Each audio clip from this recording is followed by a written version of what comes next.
So before you try and pick any mutual fund, you must first understand the category of mutual fund that you want to invest in. So let's look at these category of mutual funds today. So first we'll look at the hybrid mutual funds, which is a combination of debt and equity. There are three categories in this area.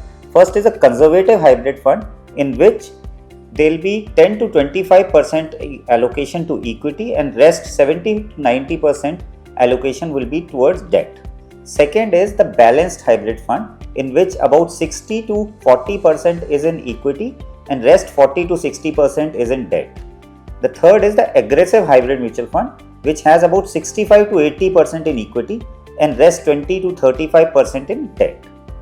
Next comes the dynamic asset allocation fund or the balanced advantage fund. In this, there is much more flexibility in terms of how much they can invest in equity and debt, and it could be anywhere between 0 to 100% in equity or in debt. Next is the multi-asset allocation fund, in which it is required that the investment is at least in 3 asset classes with a minimum allocation to each 10%. Now, these are the funds which typically invest in equity, debt and gold. Next is the arbitrage fund. This scheme following the arbitrage strategy with a minimum of 65% investment in equity or equity related instruments.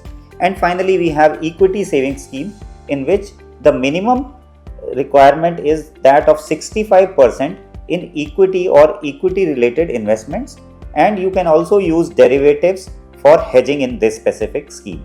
Do let me know in comments below if you have any specific questions related to investing that you want me to answer.